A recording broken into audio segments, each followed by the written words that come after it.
Welcome to RZL Zoning's Zoning System Design. So things to look for when we're talking to our customers about zoning, things to consider when it comes to the equipment design application.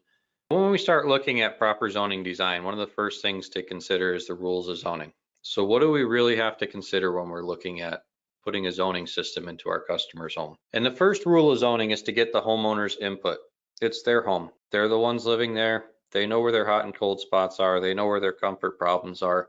We have to get their input so we can satisfy those comfort problems. We can take care of the trouble that they're having with their home. And to do that, we have to know where that problem is. So we get their input. That's the very first rule of zoning. After we get the customer's input, though, we have to do our load calculations. The load calculations are going to give us the information that we need to determine if we have enough equipment capacity or if we have enough ductwork servicing that area. Zoning can take bad ductwork and make it worse. It can take marginal ductwork and make it good. It can take good ductwork and make it fantastic. But we have to know, is there sufficient enough ductwork to handle the load conditions in this area? And one of the reasons that we say this is because if you don't have enough ductwork, maybe they got a lofted upstairs area. If there's not enough ductwork servicing that area, zoning's not going to take care of the load for that area. Case in point, in Northeast Ohio, we have homes that have an attic space that got turned into living space. And maybe there was maybe two 6-inch runs running up to that attic space. And that attic space is generally 600 to 800 square feet. The heat gain, heat loss in that area is significantly more than what you're going to be able to take care of with two 6-inch runs. So load calculation in that area would prove to us that we have insufficient ductwork, and that zoning is not going to fix that unless we can get additional ductwork to that area first. But place the thermostats within the zones. So that thermostat that's in the hallway, wireless technologies come far enough that there's no reason that those thermostats can't be put into the zones of control. So we can take that thermostat out of the hallway and put it in the bedrooms, and then we can put a thermostat in the great room. We can put thermostat where the people are going to spend their time. It's their home. Give them the control where they need it at in the rooms that they're going to be spending their time in. Every master bedroom deserves a thermostat. The people that sleep in this room are the people who are paying for the zoning system. And with as much time as we spend sleeping in our lives, studies show that we sleep more comfortably between 65 and 68 degrees. But in the summer months, we don't need to keep the entire home at 65 to 68 degrees. We can just keep the bedroom at that temperature, sleep comfortably, while allowing the rest of the home to maintain it at maybe something closer to 73, 74 degrees, something like that. And that's going to save us energy, because we're no longer trying to condition the entire home to a temperature that we can sleep at comfortably, where we're spending 8 hours out of our night. We're only conditioning the area that we need to at that period of time. So zoning can save energy. Every master bedroom deserves a thermostat, because that's where the people who are paying for the system are going to sleep. And then small zones can be trouble. We don't want to go too small on our zones. If we have a single stage motor, PSC motor, we don't want to go less than 35% ductwork to equipment capacity. If we have a 2-stage variable speed motor or a 2-stage ECM motor, we don't want to go less than 25% ductwork to equipment capacity if we use the zone weighting feature built into the HeatPumPro. Microzoning is bad. For that customer that wants to have a thermostat in every single room of their home, they're going to be uncomfortable with their zoning system when all is said and done. They're going to have a large bypass, their equipment's going to short cycle, and it's going to make for discomfort in those areas long term. So with a forced air system, thermostats don't go in every single room of the home. That's poor design. We need to group the home similarly and try to maintain a minimum zone size whenever possible. But to that, we also don't want to oversize our zones, and we'll talk about that later. Options that RZL has when it comes to small zones is wild runs. A wild run is a run that blows continuously. It blows free no matter what zone is calling. And a great location for a wild run is going to be like a mud room or an entryway, somewhere that's people are moving in and out of the home. They're constantly coming in and out. And as they come in and out of the home, they're letting that hot, humid air in. They're letting that cold, dry air in. It's constantly changing the temperature conditions in that entryway. and the homeowner is going to need constant conditioning. So that's a great application for a wild run. Alternatively, if it's a small zone that doesn't need equipment control, because maybe it's going to be an issue of over conditioning, not under conditioning, the alone zone is a perfect solution for that application as well. So the alone zone relies on your leaving air temperature. And if your leaving air temperature is greater than 90 degrees, call for heat. The ductwork or the thermostat in the panel will allow that damper to open, serve that heating call. Thermostat satisfies, it shuts off. On the cooling side, if your leaving air temperature is less than 60 degrees, call for cooling from the thermostat will allow the damper to open. The thermostat satisfies and the damper shuts down, stops over conditioning. So if you have a really small zone, you don't want it to control the equipment, but you do want it to have its own thermostat control, the RZL alone zone is perfect for that application. And then the last option we should really look at, and it's an option as long as it's designed properly, is a bypass duct. So we have a duct going from our supply to our return, bleeding that pressure off and allowing us to control the static in our system more effectively. But that really should be the last option that we look at, because when we do bypass, there are some negatives to it that we need to take into consideration. So we have to be careful when we're bypassing air. It has to be designed appropriately, and we will talk about that later. But the RZL HeatPumPro was designed specifically to work with two-stage blowers. It has two sets of Y contacts, so we can control our condensing unit based on our leaving air temperature, but we control our furnace, our air handler, based on the size of our zones. And if our zone weight threshold isn't met, we keep the equipment running at the first stage capacities, W1 or Y1. So this allows us to better match the airflow to the available ductwork, which is why with a two-stage blower, we can take that safely down to about 25% ductwork to equipment capacity without having to start looking at wild runs and bypass. So with a two-stage blower utilizing the zone weight built into the RZL HeatPumPro, we can match the airflow to the available ductwork a little more closely. We match the W1 call, we match the Y1 call, or with the W2 and the Y2, we match that to the available ductwork. So if my zone weight isn't met, I disable my W2, Y2. If my zone weight is met, I allow for W2, Y2. But the HeatPumPro also has those temperature protections built into it. So if we start to run our equipment too hot, or we start to get cold enough to where we might freeze our coil, it does stage back the condenser, or it does stage back the furnace on heating calls. But the zone weighting allows for a true customization when it comes to controlling that W2, Y2 output. And with the HeatPumPro, I can set custom zones. So if I have a large zone, I have a medium-sized zone, I have two small zones, a 4-zone panel. That large zone is capable of running W2, Y2 independently. That medium-sized zone, in this case zone 2, would disable my W2, Y2 contacts to the furnace air handler until at least 2 zones are calling. But then I have 2 small zones, zones 3, zone 4. Those would disable my W2, Y2 contact until at least 3 zones were calling, or a combination of a small zone and a medium zone were calling. So I like to use whole numbers when I look at my zone weighting. I leave my air handler stage threshold at 50%. Then I set my large zone to 50. I can use W2, Y2. I set my medium zone to 40. 40 is less than 50. It needs a little more capacity, and then it can run W2, Y2. And then I set zone 3 and 4 at 20% because they're my small zones. 20 and 20 is 40. W2, Y2 is disabled until I have additional capacity. So that allows me to have a real customization with my panel rather than just a minimum calling zone to where I have to have X amount of zones calling. Each of my zones is unique, and the panel will respond based on the uniqueness of each of those zones or the combination of those zones. With the HeatPumPro, we also control staging based on leaving air temperature. If we have a heat pump system, that gives us 4 stages of heat.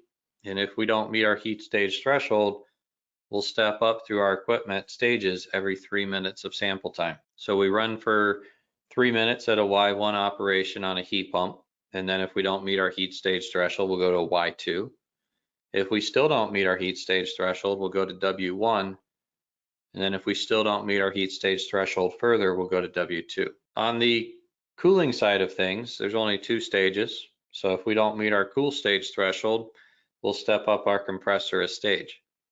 And what this does is it still allows us to match our W2Y2 output to the size of our zone. But when we hit those extreme temperature conditions where we could use more capacity from the outdoor unit, but we'd still be fine to run that lower stage airflow, we can do that with the HeatPumPro with the heat stage, cool stage threshold. And then there's limit settings built into it as well. So if our furnace gets too hot, if our air conditioner gets too cold, those limit settings will stage us back. So the heat pump LAT high limit, that's a heating limit for the heat pump. Auxiliary LAT high limit is a heating limit for the electric backup or a heating limit for the gas furnace. And then the cooling LAT low limit is a freeze protection for our coil. If our leaving air temperature drops below the cooling LAT low limit, the compressor will stage back. If we continue to stay below it for an additional 3 minutes of time, the compressor will stage off. Common mistakes with zoning. People don't do load calculations. Load calculations are important. We need to know if the equipment's sized appropriately, but they're also going to tell us the amount of BTUs that are necessary to satisfy the zone that we're trying to create. And if there's not enough ductwork capacity, then we need to do something to increase that capacity. So our ductwork should be designed to be really close to the requirements based on normal conditions without zoning. And then zoning will further optimize that to provide increased performance and comfort for our customers. Now, we're not an efficiency change. In all reality, zoning actually reduces the efficiency by a couple of percentage. However, even though the efficiency goes down, the performance goes up. And the difference in comfort that our customers will notice, that performance change, they don't notice the change in efficiency. But on top of that, when they're using stat setback thermostats and they're only conditioning the parts of the home that they need to at the times that they need to condition those, that oftentimes reduces the energy consumption of the system as a whole.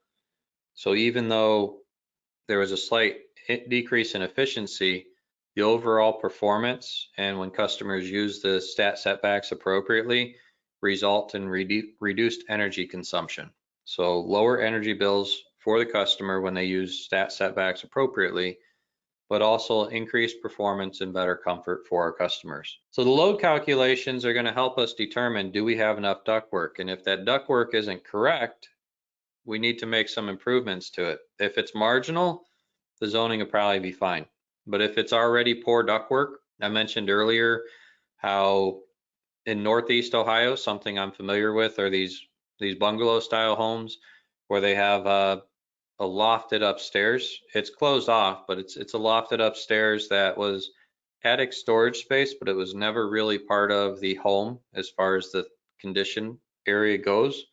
And they've got 1 or 2 6-inch runs trying to feed a 600 to 800 square foot area. Those 2 6-inch runs are not going to be sufficient to satisfy the conditioning requirements for that area. So that would be improper ductwork. Zoning will not fix that problem. So ductwork needs to be fixed in those applications. Micro zones. The customer wants a thermostat in every single room of their home. That is a really bad idea with a forced air system that's meant to condition the entire home. While we can optimize the system by giving them control, moving those BTUs around the home as the load shifts throughout the day based on the sun moving around the home, or maybe there's a really cold wind coming from the north, that's going to change the thermodynamics or the load conditions on the inside of the home. And when we do that, zoning helps to optimize the BTU delivery so we can handle the part of the home that's seeing the most extreme temperature loss or the most extreme temperature gain from the sun baking it. So microzoning is bad. We want to group the home into similar zones of control, but we do not want to microzone. And then when we have a small zone and we can't get away from bypass duct, people oftentimes oversize that bypass duct, or maybe they decide not to put it in at all when really they needed something. So too little or too much on the bypass area is a common zoning mistake. When we look at the importance of load calculations, the load calculations tell us is the equipment too small? Tells us if the equipment's too big. And it further tells us, is the equipment just right? So when we're doing our load calculations, we want to see, is the existing system sufficient to handle the conditions in the home? So back in like the 1940s and even up through probably the 1960s, furnaces were the size of small cars in basements. I've had to take several of those out. We like to call them Mini Coopers because when we get down there, they're about the size of one of those Mini Coopers, and you have to dismantle them. Those furnaces were like 140,000 BTUs, 200,000 BTUs, and they were only about 60% efficient. But we're ripping those out of homes and we're putting in high efficiency equipment up as much as 98% efficient with some of the high-end furnaces. And when we do that, the size of the equipment changes significantly. We're not going to install a 120,000 BTU 98% furnace in place of a 120,000 BTU 60% efficient furnace. No, we need to see what the actual load conditions on the home are. And from there, we can match the output of the equipment to the needs of the home. So load calculations are really important to determine if our equipment is too big. We can't just take one of those old furnaces and throw something in that has the same input capacity. We have to do a load calculation, determine the appropriate output capacity, and match our equipment to that. And then if our equipment's too small, that causes a lot of problems too, because when we hit those extreme weather conditions, we can't satisfy the home. We can't satisfy the comfort needs of our customer. So we need the load calculations to tell us if our equipment is right for the home. Issues that we run into when the equipment's too small is under conditioning. We can't satisfy the home when we're hitting those extreme weather conditions. Excessive run cycles. It runs 24 hours out of the day and it never satisfies the home. That causes really high energy bills. Causes discomfort for the occupants. Now, there is some benefit though to your equipment being too small, because in the cooling side of things, it can improve dehumidification. The longer our air conditioner runs, the more humidity we run off, the drier the air gets, the more comfortable it can be in the home. So Manual J, the ACA Manual J would recommend that if you are going to undersize the cooling equipment, maybe you're installing the zoning and you want to undersize the cooling equipment slightly just for that, don't undersize it by more than 10%. So if the air conditioner is undersized, no more than 10% undersized, but that will improve the dehumidification and comfort in the home for the occupants. And when you install that with zoning, because we're moving those BTUs effectively around the home, when we hit those extreme temperature conditions, the part of the home that's comfortable is closed off. The part of the home that's seeing the greatest thermal gain from the sun baking the home gets those BTUs and it will satisfy comfortably. So we can do that, but we don't want to go too far undersized, no more than 10%. But if our equipment is too small, it has a hard time maintaining that set point for heating or cooling during the extreme conditions. So we're under conditioning, excessive run cycles, creating discomfort for the customers. And it's not really included here, but that also has high energy bills and that'll make our customers upset. But if the equipment's too big though, it causes short cycling. So we heat that home up too much. Maybe the equipment's designed to run for 30 or 40 minutes out of the hour, or maybe that's what we want it to run for. But then we oversize the equipment and it only runs for 20 minutes out of the hour. So instead of having a 10-minute cycle time, we end up with a 3 or 4 minute cycle time and the equipment's just constantly bouncing on and off. That's not good for the equipment, but that's also not good for the energy bills either, because the greatest point of energy consumption is when those large motors are starting. They require a lot more current at the time of starting than they do to maintain for a longer run cycle. So for better energy consumption, so lower energy bills is what we're looking for, we want the equipment to run for a longer period of time, but we only want it to run for so much out of the hour. So when we short cycle, we can shorten the equipment life because we're placing more stress on our motors, we're placing more stress on our equipment, and that can also create not only a shorter equipment life, but that drafty feeling. So when we blast an area with so much heat, but it kind of lazily comes out, we don't effectively mix the air in that room, we can create drafty feelings because the equipment's constantly kicking on and off that room isn't sufficiently mixing the air. So then when the equipment kicks off, that cold air now starts to remix with the hot air, and that creates a drafty feeling that can cause discomfort for our customers as well. But when our equipment's just right, we have optimum BTU capacity. We have longer equipment life, so it's more likely to reach the life expectancy that the engineers would have designed for it. We have reduced energy bills because we're not starting and stopping our equipment for too many cycles per hour, but we're also not running it for an excessive period of time, and that's going to make for happy occupants. So when we're doing our zoning design, we have to do our load calculations, and we should do that based on the rooms, based on the zones that we're creating. We need to group similar rooms, so bedrooms get grouped with bedrooms, east and west, north and south. The main floor doesn't mix with the second floor, things like that. So we need to be mindful of how we're grouping the home up, group rooms of similar use, and group it based on orientation. When we do that, we're able to direct those BTUs to the point of the home that's most likely going to experience similar comfort problems or similar load conditions at the same time throughout the day.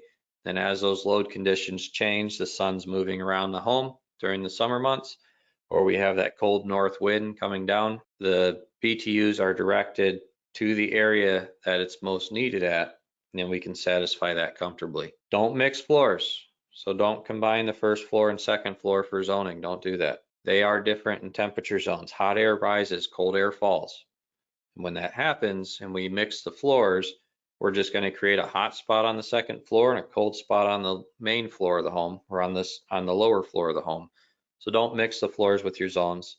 Don't microzone. They don't need a thermostat in every room of the home. They just need to break the home up based on use and based on orientation. Be mindful of large glass exposure. Big open great rooms are popular right now with new homes. People want that 2-story glass window. It's really bad for sun exposure, but when we zone that off, we can increase the airflow, the register velocity, and we'll talk about that later. But we wash that glass wall better with the air, so we need to be mindful of that. And with a large glass exposure, we might want to consider putting a damper that allows continuous airflow. So maybe we got a 7-inch pipe feeding that area. We'd put a 6-inch damper in that pipe. Now that glass wall gets a continuous washing of BTUs from our system whenever it's running. That's going to help to reduce some of the draftiness that we might get from that large glass exposure. And then be mindful of the east and west, because the east and west, the sun rises, the sun sets, and as it moves around the home, that's going to change the load conditions on the interior of the home. We've talked about our equipment. We've talked about making sure our equipment right. What's the next step? What are we looking for next? Once we've checked our equipment, once we know what size equipment's needed for the home, once we know how many BTUs we need for our specific zones, we then have to look at the ductwork. So if ductwork isn't designed to handle the BTU needs for those homes, we have to do some fixing, we have to do some corrections, and we have to make sure the ductwork is sufficient to handle the needs of the home, to handle the needs of the zone that we're looking to condition. Ductwork problems that we may run into: excessive length. So that builder that likes to put that furnace at the far end of the home instead of central to the home, we may end up having a duct run exceeding 100 feet from end to end. So the largest point in the home is to the furthest duct that extends out into the home. And we may end up with 120 feet of ductwork equivalent length, or even more than that with the elbows and stuff like that. So excessive length. Poor airflow across the air filter. Air filters are oftentimes way undersized.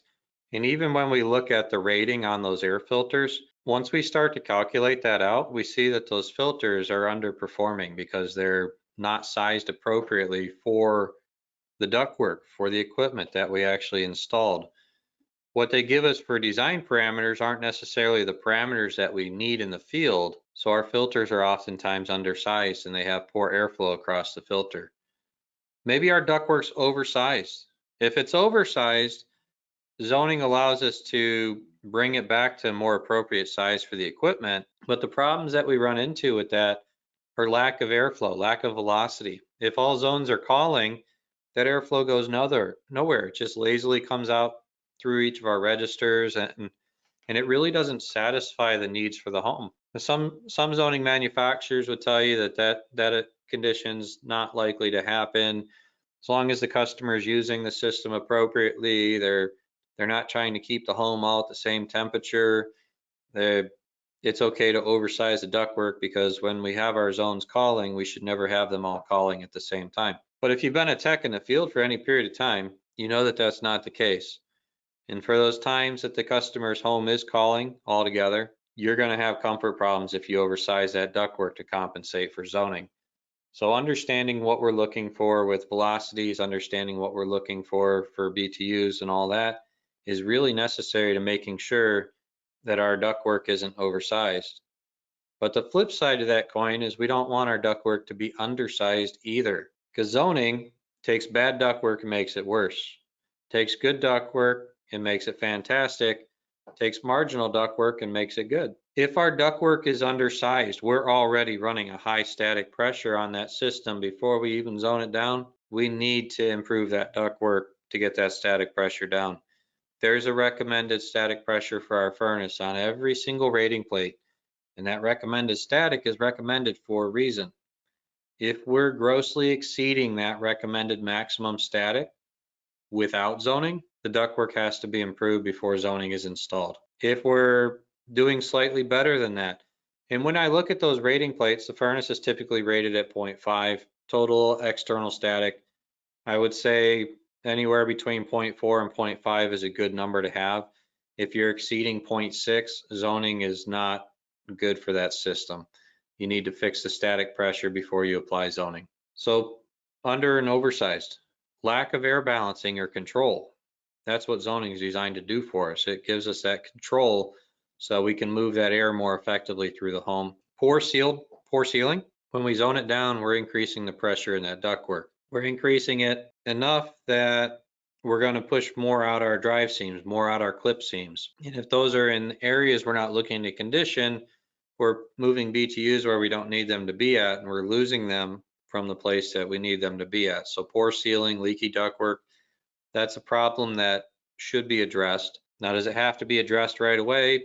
Not necessarily, but it is something that we should talk to our customers about and consider doing. And then restrictive fittings.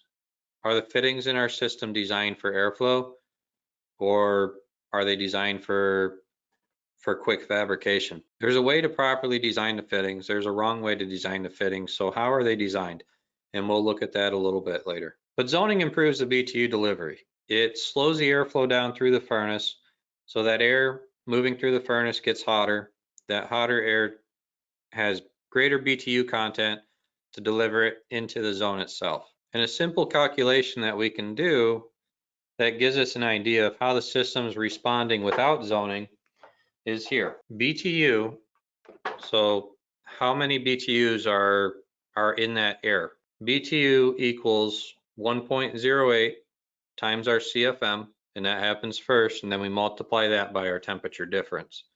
So if I have a room air temperature of 68 degrees, I have a register outlet of 102 degrees, and I have two 6-inch runs. I've measured those, they're at 0.07, so that's 450 feet per minute, and that gives me 85 CFM per 6-inch run. So I've got two of those, that's 170 CFM. Now I got a 1.08 times 170, and then I multiply that by 34, and I can see that those two 6-inch runs are delivering 6,242 BTUs into my zone. So now I can take a look at my manual J calculation. Is that sufficient for this area? Do I have the 6,242 BTUs, or what is my load calculation telling me I need for this area? Now, if my load calculation says I need less than that, cool. If my load calculation says I need more than that, how much more do I need? And like with the manual J, it recommends maybe no more than 10% undersized. Zoning helps to improve the BTU delivery. So if this is a marginal number, maybe I need 7,000 BTUs for that area, but I've got two 6-inch runs and they're normally only giving me about 6,240 BTUs. So I have a deficit. but that deficit's not so great that I can't overcome that with the zoning system. So one of the ways zoning improves is we increase our velocity through that ductwork. So now instead of 450 feet per minute, we're seeing 600 feet per minute. That's an external static of 0.12 on a 6-inch run. So then now I got 130 CFM per run. That's 260 CFM total.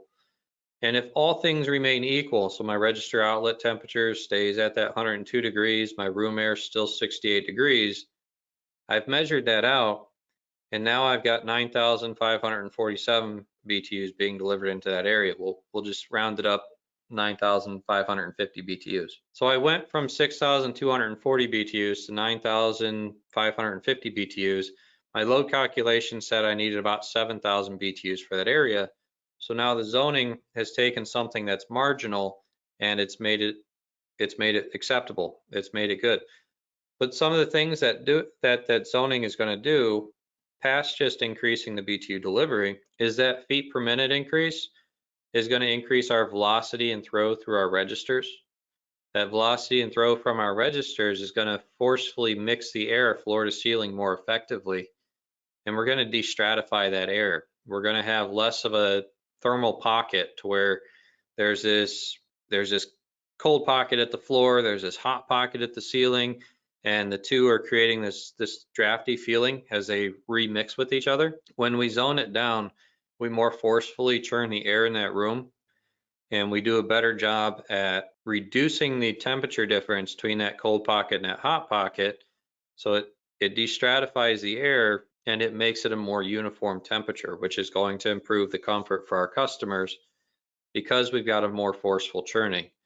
And while we're not looking for the same pressures that we're going to have in a small duct high velocity system, it follows the same principle to some degree. Because with a small duct high velocity system, they're looking for extreme velocities at the register face. And those extreme velocities cause a forceful churning between the temperature difference, the hot and the cold pocket. And that forceful churning of air mixes the two effectively to decrease or to destratify the air and improve the comfort in significant ways. So zoning does that to an extent, even though we're not looking for those same high pressures that we would have with the small duct high velocity.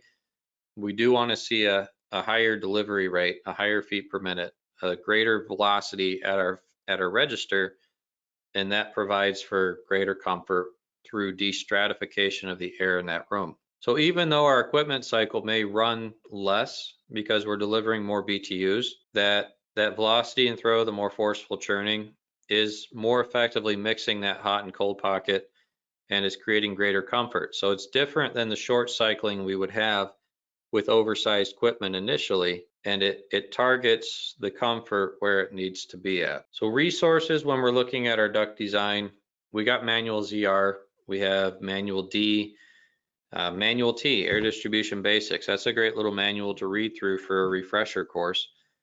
There's a lot of manuals that ACCA's offering for us that are great sources of information. Strongly recommend if you haven't purchased the manuals for yourself, go to ACCA's website, get the manuals. Great reference material when you have some questions that you need answered. And I enjoy talking about them sometimes when people call me in and ask me how that works with zoning sometimes. But our air pressure is the blood pressure of air distribution. It tells us how our system's performing. If our pressure is good, we're golden. If our pressure is bad, well, we're bad.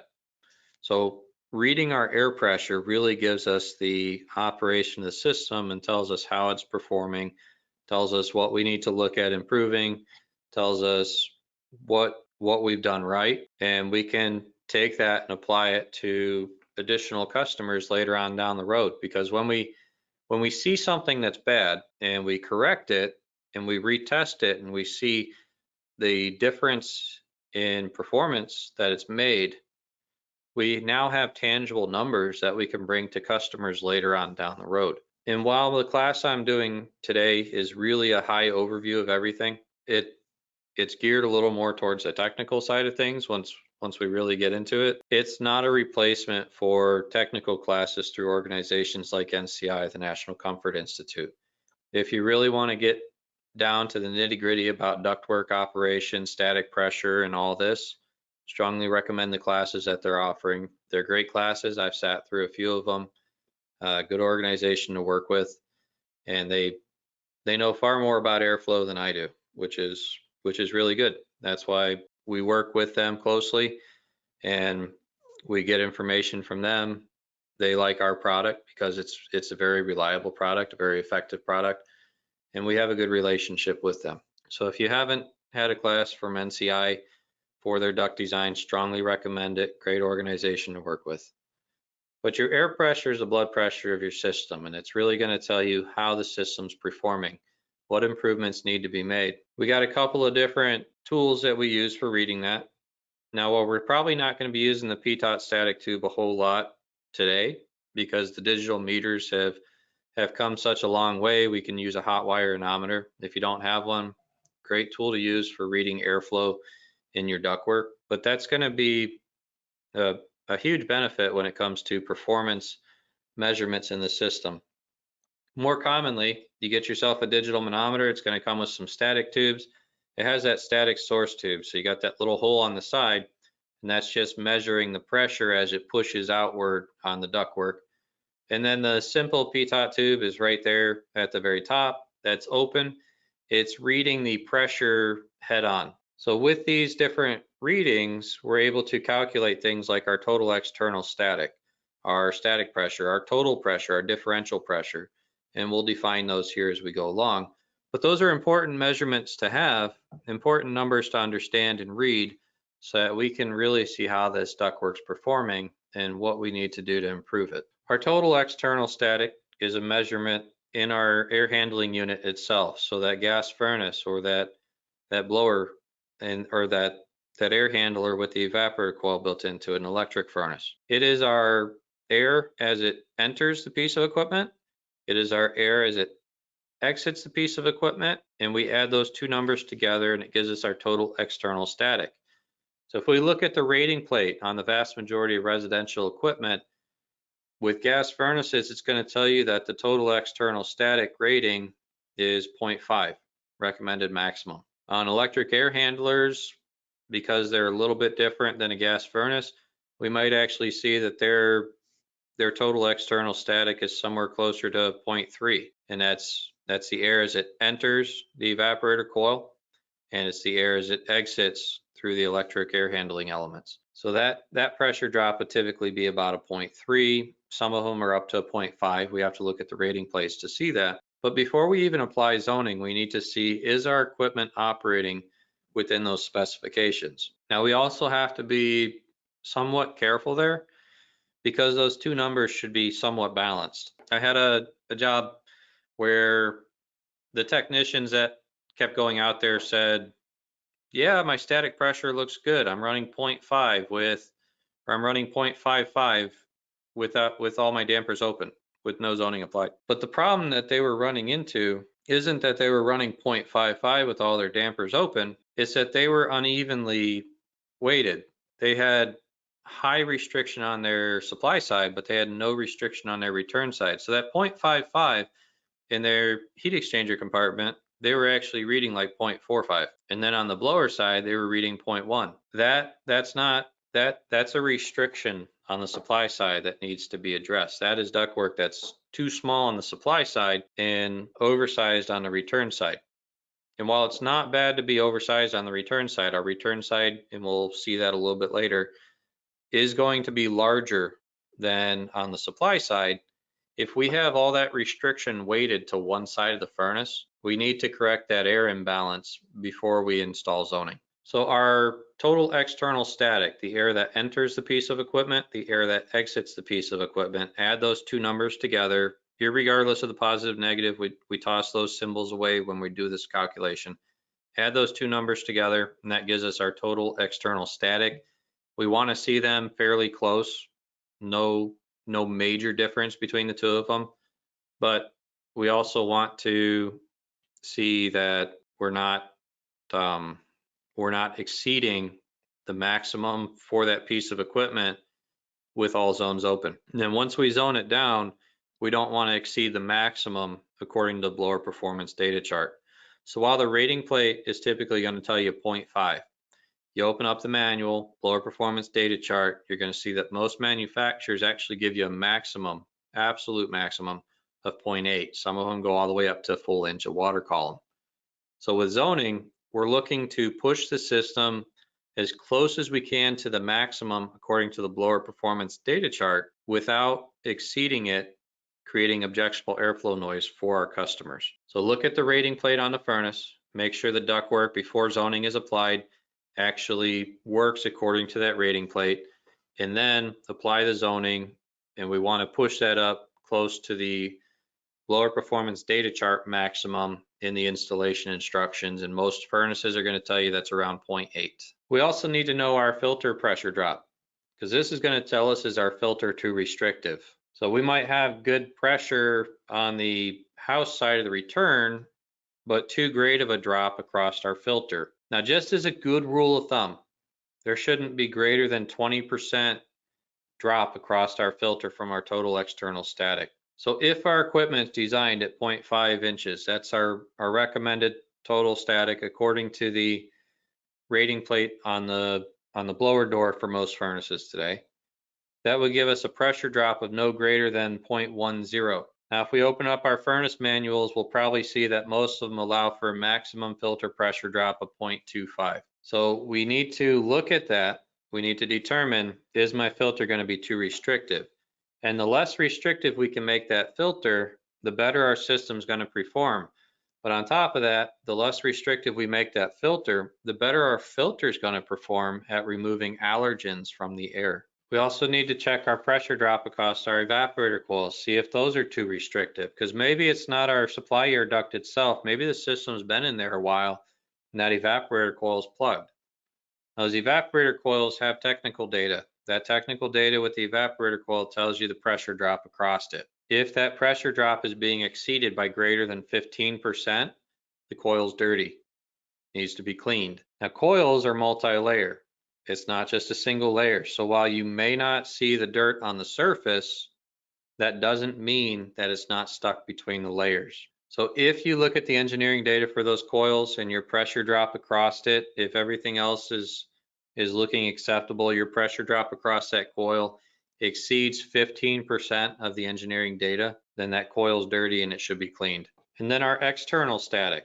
So this isn't the total external static. This isn't measuring the equipment. This is just measuring the ductwork that feeds the house. So our external static pressure. Typically, if you use your duct slide chart, if you have that, your external static on that slide chart, you're going to set it somewhere between 0.08 and 1 inch of water column to figure out what size duct would be appropriate. So normal residential design is 0.1. When you're designing for zoning, you may actually want to design at 0.08. That would probably be a better number to use on your slide chart. That way, your ductwork isn't grossly oversized, but it's slightly better than normal design. So 0.08, if you're designing a new duct system to match with zoning, use 0.08. If it's existing system, you don't want to be exceeding 0.1 in most cases. And then once we apply zoning and our smallest zone is calling by itself, we shouldn't be exceeding the 0.3 mark. That would be the absolute tippy top maximum. But that's probably where your customer is going to have problems with objectionable airflow noise. In most of the testing I've done, and even when I was in the field installing zoning systems, my external static pressure, when I had my smallest zone calling by itself and my customer wasn't complaining about airflow noise, I found that it was typically right around 0.2. So the 0.17 to the 0.22 would actually be a great number to consider your range for maximum on your external static pressure with the zoning system. You don't want to exceed 0.3. And if you were exceeding 0.3, you'd probably find that your total external static, so the drop or the static pressure through your furnace itself, you'd probably find that that is way high. The higher that static pressure goes, the more likely we are to damage the furnace, which is why I tell you not to exceed the maximums according to the blower performance data chart. I've had some contractors that never took any of that into consideration. When they finally checked their static pressure, they saw that their furnace was running at 1.2 to 1.3 inches, somewhere in there. The problem that they were having was every few months they were having to go out and replace the squirrel cage and the blower motor because it was just blowing apart. And the reason it was doing that is because they didn't their ductwork was way too small.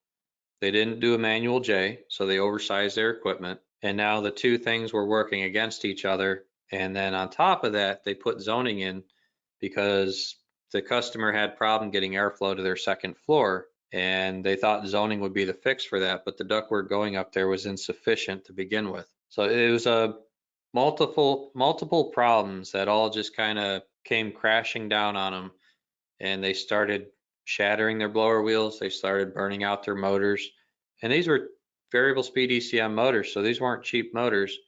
And after I think their third or fourth motor, the OEM manufacturer stopped giving them warranty on them, and it all came down to they were doing something they never should have. They didn't do their load calculation, so the furnace was oversized for the home. They didn't measure their ductwork, so the ductwork was insufficient for the needs of the home as well. And then they installed zoning thinking that that would take care of the poor airflow to the remote locations. And they restricted it down even further, pushed the furnace way past its rating, and they started damaging the furnace. I don't want you to do that. I want you to work within rating. So while the chart on their blower door is going to tell you typically 0.5, blower performance data chart is going to tell you absolute maximum, most cases of 0.8. With your zoning system, you want to bump up close to that without creating objectionable airflow noise. That way you're not damaging your furnace and you're staying in a safe limit. So be mindful of airflow noise. And usually your customer's perception of airflow noise is going to tell you have a problem with your static pressure before you even hook your meters up. The reason I always use my meters is because my ears don't work the same as my customers. And because my ears don't work the same as my customers, my meters would tell me numbers that I could look at. And then when I would go to set somebody else's system up, I would start at the high side of the range that I found most of my customers were happy with. And then I'd let the homeowner listen. As they listened to it, if they had a problem, I would take it back to the middle of the range, let them listen to it again. If they still had an issue with the noise, I would take it back to the low side of the range, let them listen to it again, and that's usually where everybody was satisfied. And more often than not, that came down to my total external static being somewhere between 0.68 and 0.7, usually. So start at the maximum, let your customer listen to it, back it off to mid-range, let your customer listen to it. If it's still a problem, take it back to the low side. And we can do that with RZEL's ModuPass control. And we'll be able to talk about that a little bit later. Differential pressure. Differential pressure is how, if we don't have our hot wire anemometer, we can determine the velocity in our ductwork. So we have our pilot tube and we have our static probe. Our static probe reads the pressure as it pushes against the ductwork. Our pilot tube reads our face pressure. So we take those two pressures, we subtract them from one another, and then we take 4005 multiplied by the square root of our differential pressure. So the example to that is I had a pressure feeding directly into my tube. So that pilot tube feeds into the airflow. So the airflow, the rate at which it was flowing gave me a pressure of 0.24. Now my static pressure gave me a 0.19. So that gave me 0.05, the square root of which was 0.2236. And then that multiplied by 4005 gave me 895 feet per minute through that duct. And this was a 16 by 10 duct. So I had 900 CFM flowing through a 16 by 10 duct. And I was able to read that by getting the flow rate. So how much pressure was feeding into the end of my pressure tube? What was my static pressure that was pushing inward through those little holes on the side? And then square root of that. And no, I cannot calculate square root. That's what my calculator's for. So I pulled out my phone, has a square root function, put my 0.05 into there, press the button, and it gave me 0.2236. That is how, in the past, before all these digital meters, people would have read their velocity. They would have calculated out their velocity to determine the airflow rate through their piece of equipment. So if you don't have the hot wire anemometers, things like that, that you can use to give you that feet per minute calculation on a nice digital readout, you can do it with an old-fashioned water column. You're probably going to be using a sensitive magnehelic, but you can do it with those tools, and then you just have to do a little bit of math to go with that. So fairly simple calculation, pretty old school tools, but it gives you that feet per minute so you can determine what your CFM is going through that system. And this isn't stuff that I understood right away, but as I really started to dig into it, I wanted to look at ways that I could simplify it for contractors. And this was the simplest way that I could come up with it. And it's really just taking two pressures, using my calculator, and that gave me my feet per minute in my ductwork. Once I found the formulas and was able to understand how they worked, very basic, simple formula that technicians can work with. They take two measurements, calculate that out, and then they can determine their feet per minute. And once they have their feet per minute, they can turn that into CFM. If you have a duct slide chart, great. You take your feet per minute, set that to or you set your duct size, find your feet per minute for that duct, and then that gives you your CFM right there, easy on a duct slide chart. So once we've tested our pressure, once we've calculated out that feet per minute, once we've gotten the numbers that we need to see if the system is working appropriately, we can take that pressure and we can turn that into CFM, we can turn that into BTU. So we tested our pressure, now we need to look at CFM and BTU to figure out, is it correct? So according to Manual D, our supply side has a maximum recommendation on rigid duct of 900 feet per minute. On rigid duct, it has a recommended of 700 feet per minute. Now, if you look at the return side has a recommended of 600 with a maximum of 700 feet per minute. So you can already see that the return side is going to end up a larger duct size for the same amount of airflow than what you're going to have on the supply side. But notice how it says filter grill face velocity. We can almost take that to be our pressure drop recommendation through our filter, and that's at 300 feet per minute. But if you look at your filters themselves, those are typically rated at 500 feet per minute is what those manufacturers test them at. But looking at our duct design, we're actually seeing a recommended maximum of 300 feet per minute for a filter grill, for the face velocity on a filter grill. So somewhere between 300 and 500 is where our filters should be at.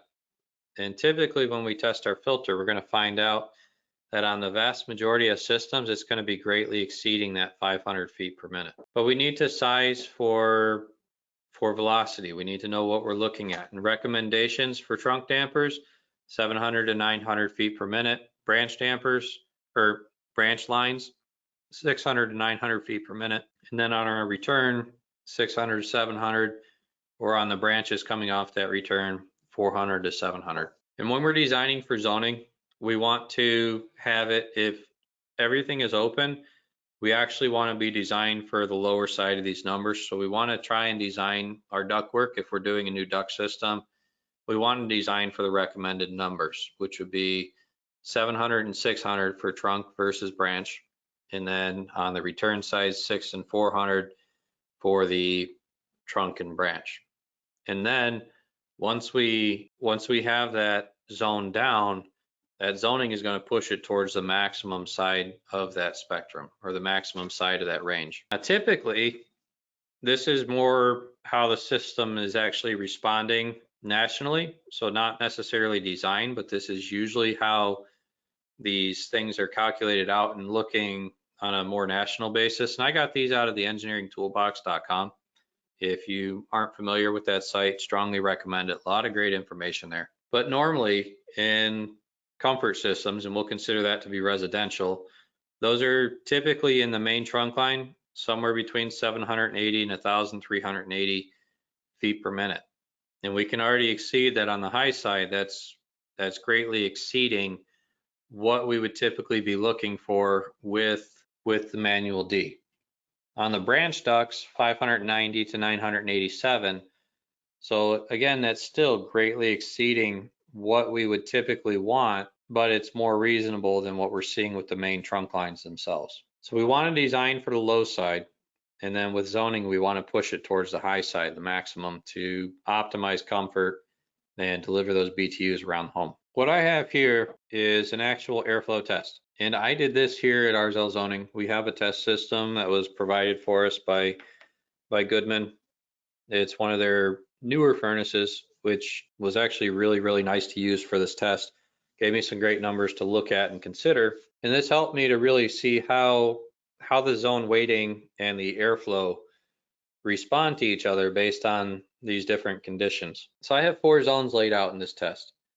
I have 100% of my ductwork open. I can see with my Y2 call, I was running 0.49. So at 0.49 with Y2, that's high speed airflow. I've got the furnace set up for 2000 CFM for high speed airflow, which is nominal for 5 tons of air. I know I'm good. My blower wattage was 467 watts. So we have the furnace plugged into an electrical meter that's recording the wattage for us to let us know how much energy the blower is consuming when we're doing the test. But 467 watts, the total external static of 0.49, running a Y2 output. And I can see that I have a range of feet per minute on each of my registers. And these are 6-inch rounds to 4x10 registers. And that varied from the high 200s to just over 400 feet per minute. And I can take all of those numbers, and we'll see it in the next slide. I can take all of those numbers and turn them into a CFM rating fairly easily just by knowing the size of my duct and the velocity that I measured through there. And then I started to step things back. I started to close things off. So that 100%, it's actually with 5 zones. I've got 2 16x10 ducts, each one under normal applications being designed at about 1,000 CFM. So I've got 2 16x10 ducts. With 100% of my ductwork open, I've got both 16x10 ducts open. I've got 4 zones coming off the one side, and I've got a big trunk damper on the other side. I closed off that big trunk damper, so now I've got 9 6-inch runs open on a 5-ton blower, and I can see how my CFM changed, or I can see how my feet per minute, my velocity changed. Now my total external static, my Y1 blower is now operating at 0.22, and it's using 122 watts. My Y2 blower is operating at 0.6, using 520 watts. So I can see my energy consumption go up, but my total external static's not exceeding the maximum according to my blower performance data chart. So I still have some wiggle room with there, and I can take it down further. I take that down to 35% of my ductwork. So I have zones 1, 2, and 3 open. That's 7 6-inch runs open. Now my Y2 blower is running at a 0.69. And that's usually about the tipping point where I found my customers, some of them would start to have airflow noise problems if I exceeded that. The vast majority of them were quite happy there around that 0.7 mark. So that's where I come up with that recommendation of single speed systems, because this is high speed, 5 tons of air, single speed systems, not to have less than 35% ductwork to equipment capacity.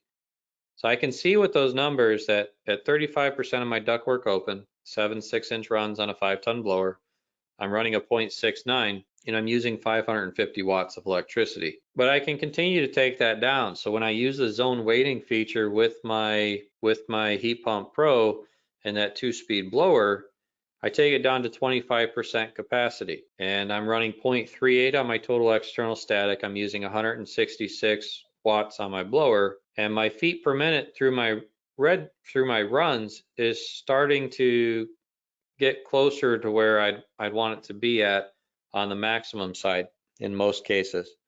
But I can see significant difference in how much air I'm actually delivering into that zone. I'm using less energy to do it, and I'm going to be delivering a lot more BTUs with that air. And we'll see that in the next few slides as we start to actually turn these into numbers we can work with. But at 25%, I'm really starting to stretch it when it comes to my total external static on that high speed blower. I'm running a 0.8, and that's the maximum for my piece of equipment. Now, if I'm running there, that's if everything's perfect, but I know that number is going to change as my air filter starts to get dirty. It's going to push my static up, and that might push my equipment to the point where it's not healthy for my equipment. So I really don't want to be at the maximum for my furnace at perfect conditions. But I can also see with that I'm really starting to exceed what I want for the maximum on my feet per minute. And that's where I'm probably going to run into an issue with velocity airflow noise coming from my registers. So I need to be careful there. But for energy concern now, I'm also using 605 watts on that variable speed blower. So it's using quite a bit more energy than it would have otherwise. And then just to see how it responds, I took it down to 15% of my ductwork. So that's 3 6-inch runs open on a 5-ton blower. And at a Y1 operation, the furnace was running 0.485, which I would actually find to be acceptable. Now, I probably wouldn't do that on a regular basis because my ductwork could use a little bit better when in terms of air sealing. And if you get your ductwork really tight, your numbers probably aren't going to duplicate what I have here. But at those numbers, I'm moving significantly more airflow when I use my low speed blower Y1, and I'm doing that using a fraction of the electricity. So with 25% of my ductwork open, 166 watts versus 467. So I'm using 300 watts less in energy. On the 15%, I'm approaching 200 watts, but that's still less than half of the electricity that I'm using with 100% of my ductwork open. And here I'm pushing that air to the area that needs it the most, and I'm satisfying it more effectively. And that's going to be a performance improvement that my customer is going to be happy with. All right, so CFM, I have all my velocities from that previous chart. I can use this formula to calculate all those out and tell me my CFM. But just for example purposes, rather than working with those numbers directly, I'm going to use some whole numbers to make it look a little bit cleaner. So my CFM is my velocity times my square inches. So how many square inches are to that duct? And then I'm going to divide that by 144. So I'm going to see that with a 6-inch round duct at 500 feet per minute, that's a radius of 3 inches. So pi 3 squared gives me 28.2744 square inches. So I can take that, multiply it by my velocity, 500 feet per minute, then divide that by 144, and that tells me at 500 feet per minute, those 6-inch round ducts are moving 98 CFM of air. So if you don't have your duct slide chart, you misplaced it. This is a very simple formula you can write down and just kind of keep in the back of your mind. And if you misplace your duct slide chart, if you have a meter that'll give you your feet per minute, you can use that to quickly calculate out the actual operation of that duct. Now the 10 by 16 duct, that's 160 square inches. That's my main duct, so 800 feet per minute. I took a middle of the road approach here between 700 and 900. 800 feet per minute, middle of the road. That gave me 889 CFM operating in that duct, which is close to capacity. If I pushed it up to maximum, I could fit 1,000 CFM of air through that 16 by 10 duct, but almost 900 CFM of air, 800 feet per minute. I'm real close to my slide chart. Those are simple calculations I can do when I lose the slide chart in the front of my van. And if I have a hot wire anemometer, I can just drill a test hole, pop that in the duct, let it read for a couple of minutes. That gives me my feet per minute, and I can easily turn that into an actual CFM calculation to see how those ducts are performing. And that's if I have pre-existing ductwork. So if I have pre-existing ductwork, I'll need the tools to measure it. If I'm designing for new ductwork though, I know what my blower needs. So I have a 3-ton blower, 1200 CFM at 800 feet per minute. I can reverse that formula. So the square inches of my duct is now equal to 144 times my CFM divided by my velocity. So if I want 800 feet per minute through that duct, and I need 1200 CFM through there, I can calculate that out to 216 square inches, and that's telling me I need a 10 by 22 inch square duct, or I need a 16-inch round duct. So by knowing if I'm designing for new ductwork, I know what my blower capacity is. I know what I want my feet per minute to be through that main trunk line. I can take those two numbers and it'll tell me what I need as far as my square inches go. And then I can take that square inches and turn it into an actual duct size. So then I can do that same thing for my branch runs, but I know my branch runs, I'm not designing those for the same pressure that I'm going to have in my main trunk line. So I need 150 CFM of air. I'm going to design that at middle of the road. So 400 to 600 would be my range typically for a branch damper. I'll design that for middle of the road, 500 feet per minute. Now, if I'm designing for zoning, I'll probably take that back to 400, 450 feet per minute. But 150 CFM, I need that into this specific area. I'm designing it at 500 feet per minute. I calculate that out to 43.2 square inches, which gives me a 4 by 12 duct or a 7-inch round. And if we look at our standard sizes for register boots, typically a 4 by 10 boot's a 7-inch round. And the two are equivalent when it comes to airflow delivery. So it actually makes a little bit more sense in that case. So those are simple calculations that I can do. We had the calculation that gave me what my existing ductwork is operating at. I just have to be able to calculate out my feet per minute. Digital meters make that super simple. But if I don't have digital meters, maybe I've got a static pressure tube and I have a static source tube. I can take those two measurements, subtract them, use that calculation, 4005 times the square root of whatever the difference between those two numbers are. And if you don't remember them, the digital meters make life so much easier. So if you want to do the calculations, great. They are fantastic calculations to know. I tried to simplify them as much as I could. But if you don't want to remember the calculations, strongly recommend some of the digital meters available to you. And I'm a big fan of the hot wire anemometers for ease of measuring. And the really nice thing when I'm working with tools like that is I can get the customer involved. I can get the homeowner involved, and they can start to see these numbers that I'm looking at, and then I can calculate those numbers out to show them how their system's performing. And when I do that, it helps to set me apart from the competition because I'm showing them something that nobody else has done before. I'm showing them how their system is actually performing. And that really gives me a leg up on the competition when it comes to selling my customer on performance. And they're pretty simple calculations. You just need the tools to measure it out.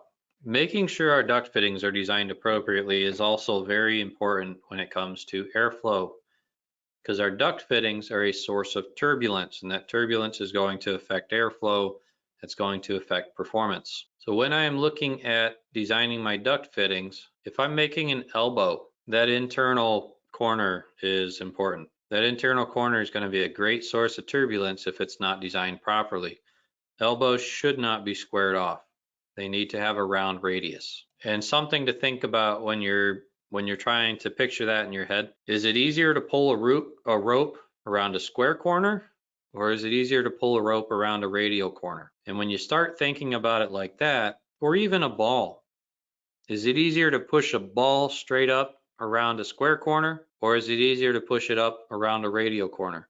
So when we start to think about it like that, the airflow is very similar. And when we have those sharp corners, we actually create dead pockets of air as it tries to blow past there and then realign itself in that duct. And we create this dead pocket that cuts off airflow, creating turbulence and creating pressure problems. So when we're looking at our elbows, that internal radius needs to be 0.5 times the width. So if I have a 10-inch width on my elbow, that internal radius needs to be at least 5 inches. Or if I'm building a flat elbow, I've got a 10 by 20 duct. It's a flat elbow instead of a side elbow. That flat elbow now puts my width at 20 inches. My radius for proper airflow needs to be 10. So my my radius on that internal elbow is 0.5, or it's half of what my width is. And that's important for proper airflow. And that's the same thing for my return air boots. If my return air boot, in this case, we'll call it a 24 by 10. That's a standard size that you would buy at your local distributor. A 24 by 10, that internal radius should be at least 5 inches. If I'm designing for a 5-ton system at the 500 feet per minute, that drop is probably going to have to be something like a 24 by 16. And if I'm going to bring that through a boot, that 16 inches being my width, I'd have to have an 8-inch radius on that boot. So calculating that out for proper airflow helps to overcome restriction that's common in most systems. And those are simple things that we can do to improve the performance of that duct system.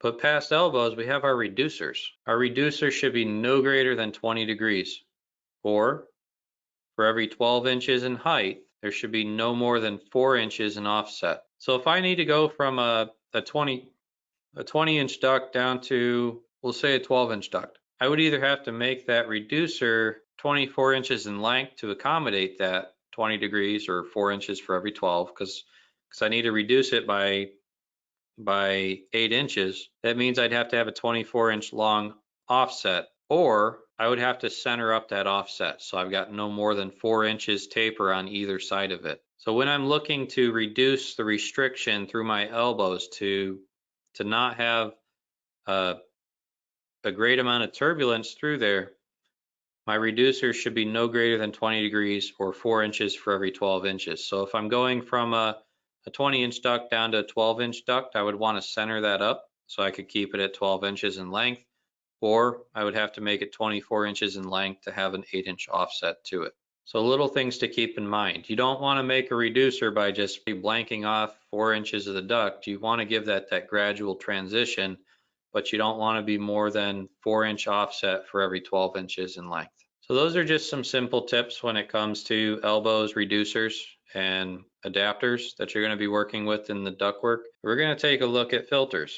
And filters are generally way undersized. So most manufacturers would recommend no greater than 0.25 of a drop across that filter, pressure differential across the filter, no greater than 0.25 if you read the manual for your furnace. The industry as a whole recommends not to exceed 20% of my total external static. So if my furnace is rated at 0.5, I don't typically want to see greater than 0.1 inch of drop across my filter, but the manufacturer would say a maximum of 0.25. So if my filter is brand new, 0.1 inch of drop across my filter is brand new clean. And then it needs to be changed if that drop were to exceed 0.25. So if you ever get those filters that have that little whistler in them, that's essentially what it's doing. As your pressure drop across that filter increases, the velocity through that whistler increases, and once it starts making noise, it tells you that the pressure drop across your filter is too great. It's time to change it. And that's how it works. So filter pressure drop, if you have a high MERV filter, for energy efficiency, and these numbers are actually out of California, so they are a bit extreme. And if you design your filter based on those numbers, you're going to have some massive filters. So maybe design based on the ACA Manual D telling you drop or face velocity at a filter grill would be 300 feet per minute. Start there. That's a good number. The filter manufacturers test at 500 feet per minute though. So when we look at a 5-ton system, and if we use the filter manufacturer saying 500 feet per minute, and the reason I don't like to use the filter manufacturer's rating is because when I was in the field, my customer installing those filters with those really, really narrow pleats, those 1-inch filters that we all absolutely hate when the customer buys them and then tells us their furnace is having problems. We go out there and we find out the furnace is running on limit. And the reason it's running on limit is because they bought a high density 1-inch filter. That filter is tested at 500 feet per minute. So if they're going to use those filters, they're definitely not running at that 500 feet per minute. But to allow them that opportunity, we need to design our filters at a much lower we need to design our filter cabinets at a much lower velocity to give the customer the option of those filters.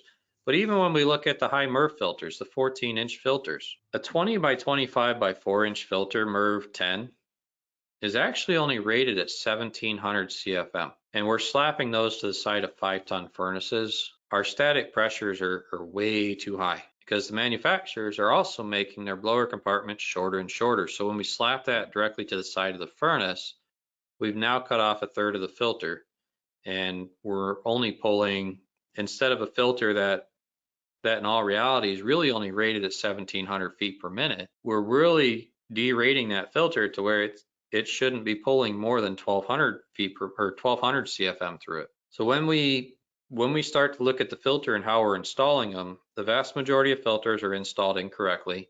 They're causing high pressure drop, and the vast majority of filters are undersized, which is also causing high pressure drop. So looking at this and taking the calculations that I've given you previously, if I have a 5-ton furnace and I want a 500 feet per minute face velocity at that filter, I can calculate that out to tell me I need 576 square inches of filter. But for the sake of efficiency, I actually want to be closer to, say, 250 feet per minute, which tells me I need 1,152 square inches of filter. So when I'm looking at those numbers, what I'm actually seeing here is that if I have a 5-ton blower, I really need a filter size of 20 by 60 inches. That would be two 20 by 25 inch filters, and that would probably put me closer at 300 feet per minute at my face velocity on those filters when I installed those.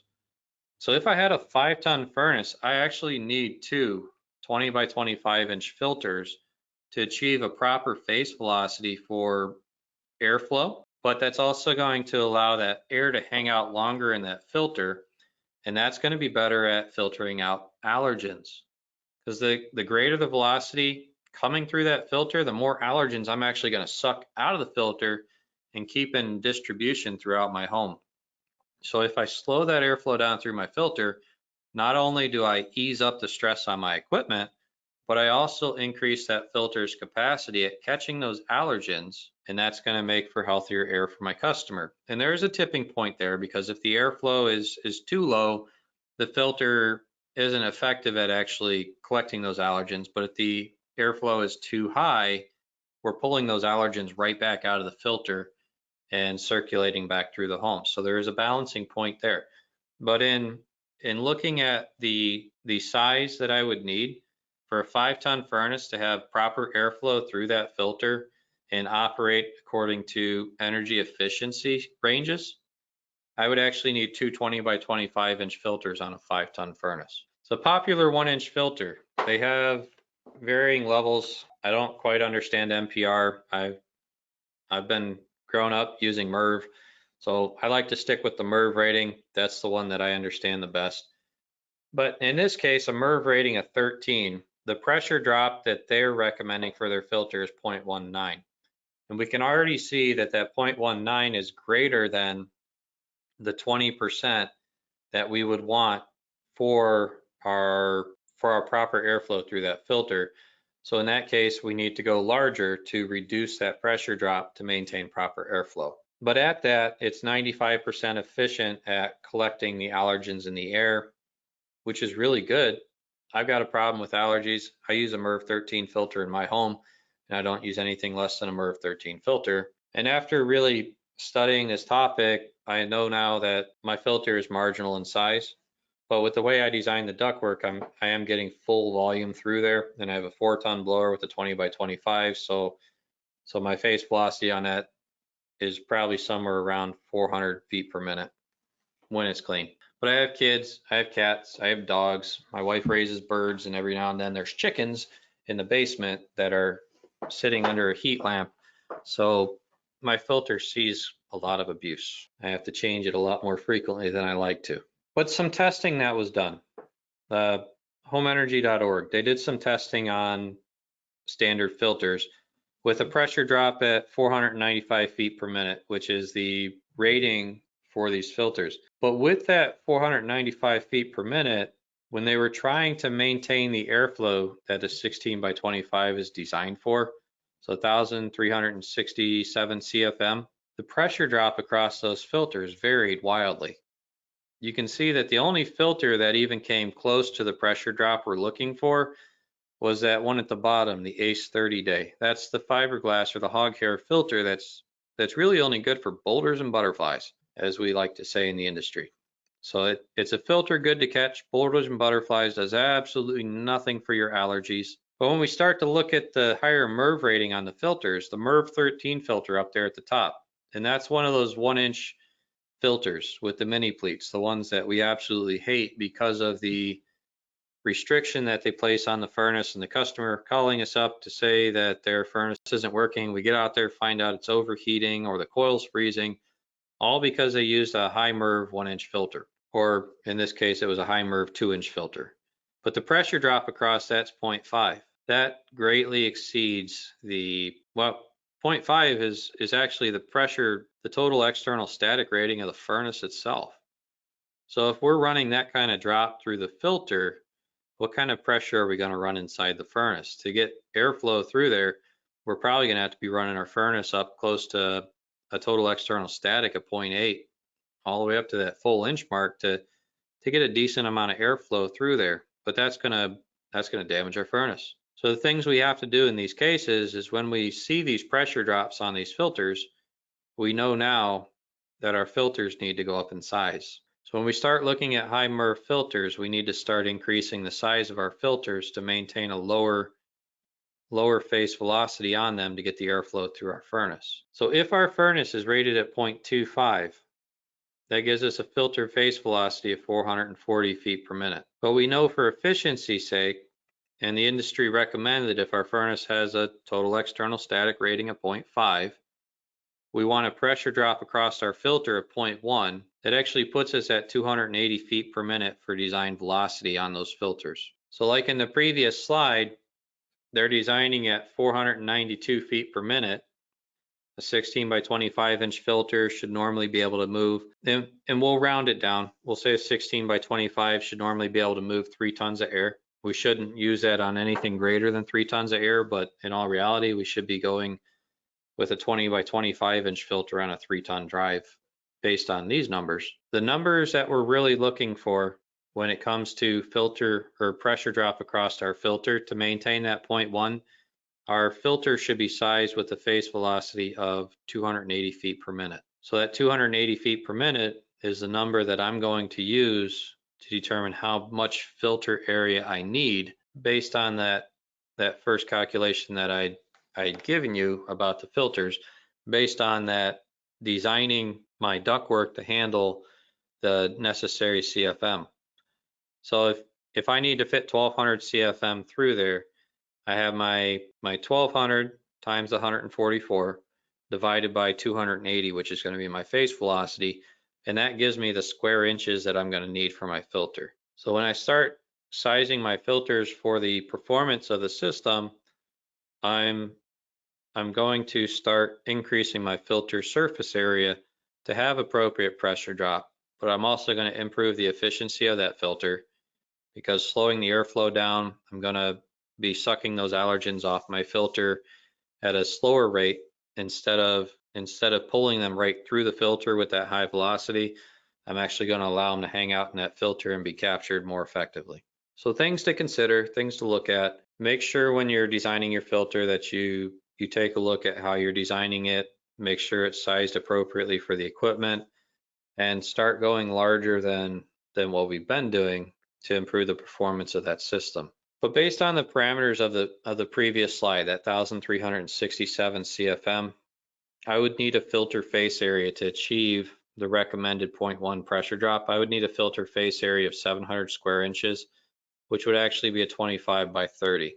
But that's not a standard size filter. So if I took it back to 20 by 25 on that system, and that's going to be 3.5 tons of air. So 1,367, really close to 1,400, 3.5 tons of air. That would give me a filter of 20 by 25 with a face velocity somewhere around 300 to 350, which while exceeding what I'm looking for at that 0.1, it's less than the maximum rating for my furnace, and it gives me a happy medium. So start considering the upsizing your filters, better filtration, better airflow, easier on the equipment, better life expectancy.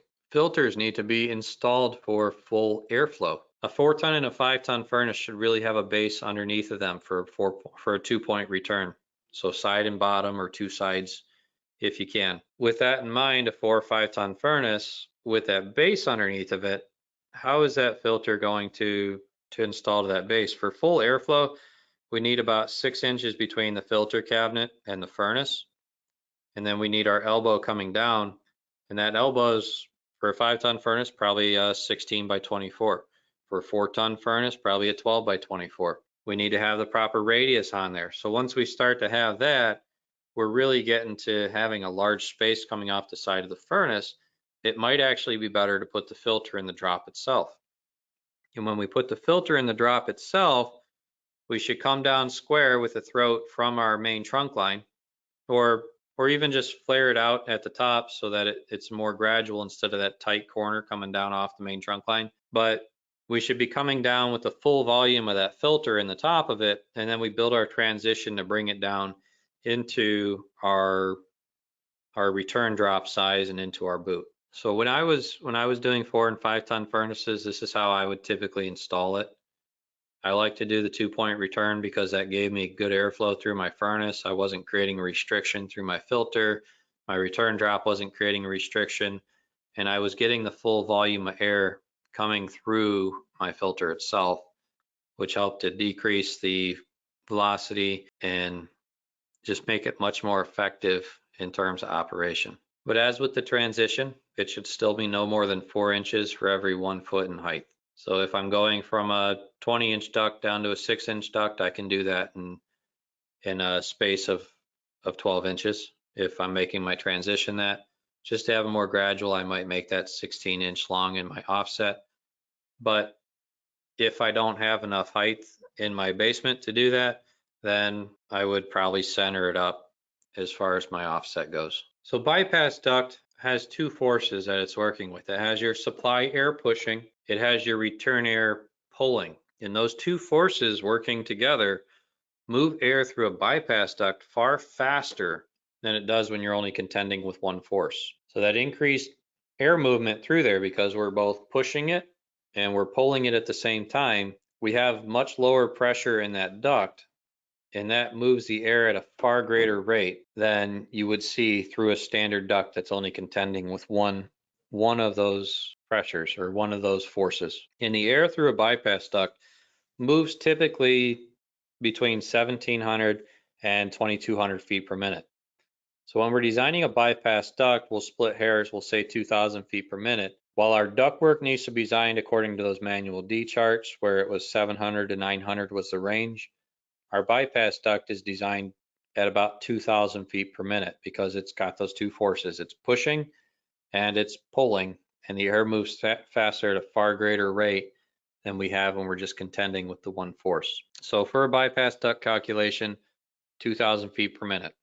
And the industry hasn't always been doing that. The industry has used standard duct design pressures and typically using 700 to 1,000 feet per minute for their duct design. And then they took their bypass and they would design that with the exact same pressures, not taking into account that they're both pushing and pulling air through there.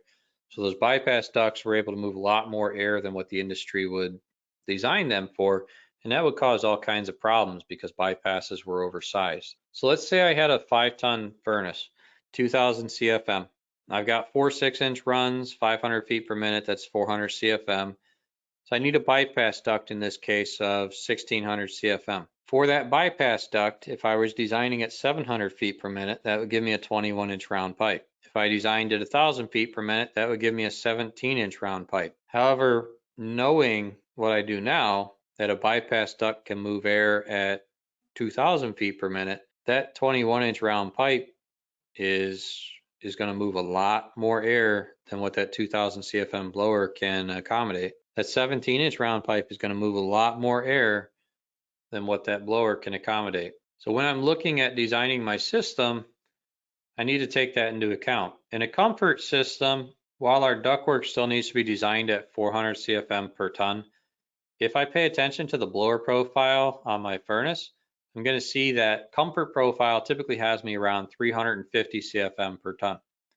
An efficiency profile may put me as high as 450 CFM per ton, and a nominal profile is going to have me right around that 400 CFM per ton. In designing for comfort, I know that my evaporator coil won't have a problem with freezing unless my airflow were to dip below about 230 CFM per ton, somewhere in that neighborhood. So in designing my bypass, I want to maintain maximum pressure in my system. I'm actually going to take that a little bit more than the blower profile, and I'm going to say 300 CFM per ton on that 5-ton system for my bypass calculation only. This is not for duct design. This is for my bypass calculation only. Your standard duct design is still 400 CFM per ton. At normal elevations, I want to say mountainous regions designed for 450 CFM per ton if you're up there. But for normal elevations, like where I'm at in Northeast Ohio, in the Cleveland market, 400 CFM per ton. Similar markets, 400 CFM per ton, or similar elevations anyway.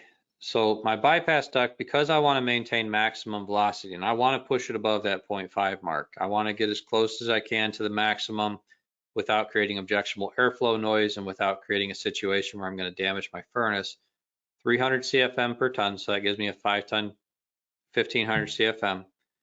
But I'm also going to increase my airflow through those 6-inch runs. And while we typically use 1,000 feet per minute, if we design it at 900 feet per minute, that's probably going to give us more like 650 or 700 CFM through those ducts. But that's going to change my numbers a little bit. It really is all about what you're designing for.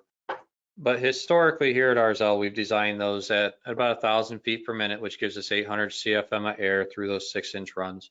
And this would be for your average customer, not every single customer out there. You do have to talk to your customers. That's the very first rule of zoning, if you remember back to it. So you do have to talk to your customers. And if you find you have a customer that's going to be sensitive to airflow noise, you really only want to use about 150% airflow through those 6-inch runs rather than 200% airflow. So under normal conditions, normal customer, I can probably do safely 800 CFM through those 6-inch runs before I cause a problem for them. And that would give me a bypass requirement of 700 CFM. Now, if I have a customer that's more sensitive to airflow noise, I'm actually going to take that and figure at 150 CF or 150% airflow through those 6-inch runs, which will give me 600 CFM of air. And then so those 4 6-inch runs would perform at 600 CFM instead of 800 CFM.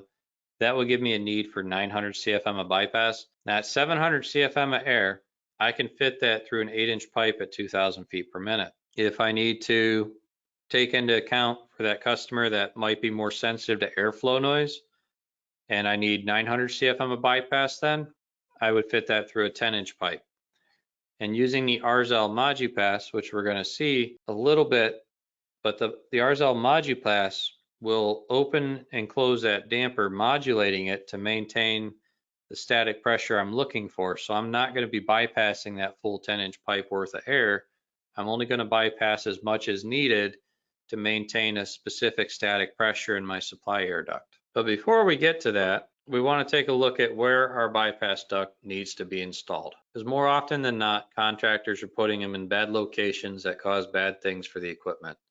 There's a proper place for the bypass duct to be installed, but let's take a look at one of the wrong locations first. If my bypass duct is installed here, what do you guys think might be wrong with this installation? There's no damper on it. Well, not so much thinking about a damper, just location. What's wrong with the location? Is that the plenum? That is the plenum. That is the return air drop. What's wrong with this location? Just too close to the furnace. Right.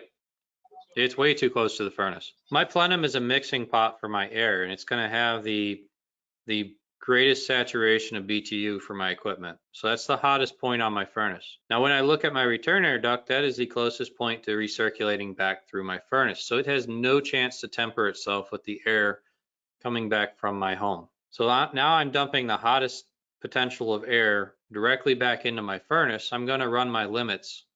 I'm going to tank my evaporator coil temperature, which could potentially cause liquid flood back to my compressor. But it's also going to significantly reduce the efficiency of my evaporator coil when it comes to dehumidification, because I'm changing that dew point to where I can no longer condense on my coil, and that's going to have a huge performance impact on my equipment. So my bypass duct too close to my equipment is bad. But how about this location? What might be wrong with this? To the other extreme, too far away. Right. So the cap on my supply air duct is designed to keep a back pressure on my system. However, the return air has its greatest draw the closer to the furnace we are, has the least amount of draw the further away from the furnace we get. So if I'm coming off right at the end of my ductwork, I have the greatest point of pressure in my system on the supply side, pushing back into the least draw on the return side. So now I'm forcing that pressure back into the point where it's got the least amount of draw. The danger I run into here is that I turn my return airs in this location into supply airs. So now instead of pulling air, they're actually pushing air, and all of my return draw being strongest at the furnace up until about the midway point, my return air now becomes a supply air, and the registers at this location in the return start pushing air into the room, and I'm going to over condition it. So end of your ductwork, bad location for the bypass duct. The proper location for your bypass duct is actually going to be about 8 feet away from your equipment. That puts you at a point in your return where you still have sufficient draw, but you have a fair amount of duct for it to actually mix itself with the air coming back from the house. And that's going to temper it before it gets pulled back through the furnace. But on the supply side, being about 8 feet away from the plenum, we've allowed that air, more of those BTUs, a chance to make it to the home itself. So we have in the heating season, we've shed some of the BTUs to the home. We've got fewer BTUs to be fed through that bypass duct. But with those fewer BTUs, we're also tempering it with the return air from the home, so that we're not just dumping this hot stream of air or this cold stream of air directly into our furnace. And that's going to help with the performance of that equipment significantly. But being that it's about the midpoint for the return air, we're also still have sufficient enough draw that we're not running the risk of pressurizing the returns in that location.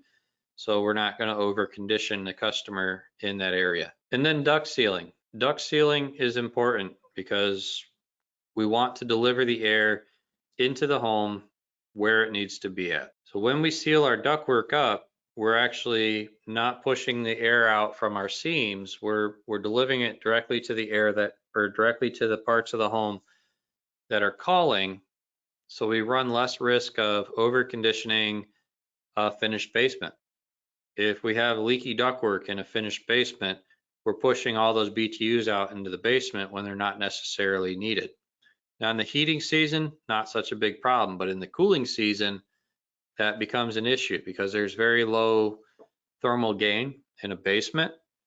So we want those BTUs to be going upstairs, not bleeding out in the basement through leaky ductwork. So sealing ductwork is a good thing. So just as a recap, zoning isn't a cure for poor design. Look at the system, test the system, take a look and see what things we can correct to improve the performance for our customers, and then offer fix for those inefficiencies so that with zoning, we can maximize the comfort for our customers. And I missed that this slide, or this show doesn't specifically go over our ModuPass, but our Zell does have a modulating bypass damper. I mentioned that earlier. It's designed specifically to work with variable speed ECM blowers. It's a great bypass system for PSC blowers as well. And what it does is the ModuPass transmitter, or the ModuPass transducer, we call it, samples the pressure in your supply air duct. So the external pressure in your supply air duct. It takes that and it uses it to regulate the pressure going to the ModuPass damper. And then the ModuPass damper wants to maintain itself open a pressure from our pump wants to maintain it closed, and we regulate that pressure coming from the RZL pump into that damper so it can modulate it and maintain your static pressure specifically where you want to set it at. So the system that system that you saw earlier that I was working with, when I want to test it with the bypass, I can set my ModuPass transmitter using my manometer to test my external static pressure. I can dial that in to maintain my pressure at between like a 0.19 and a 0.21. So it's pretty accurate when it comes to maintaining my external static pressure. And when I'm able to get my external static pressure there and I test my furnace itself, I typically find that my furnace is going to be somewhere around that 0.7 mark. And that allows me numbers to work with because my ears don't work the same as the homeowner's ears because their perception of noise is different than mine, especially after all the ductwork I've worked on.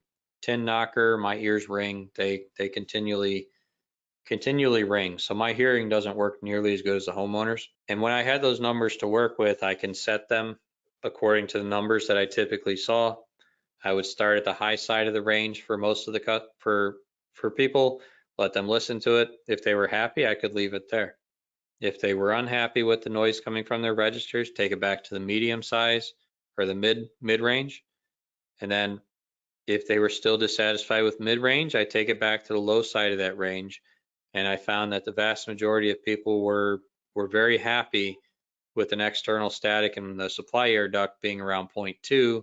And I usually found my furnace coming into line somewhere around 0.7. So all things to look at, all things to test out, verify the system is operating and performing properly so that we don't damage the equipment, but also to see the improvements that we can make to maximize comfort for our customers with the zoning system and with the air improvement upgrades that we can do to their ductwork. All right, and you guys have a wonderful day.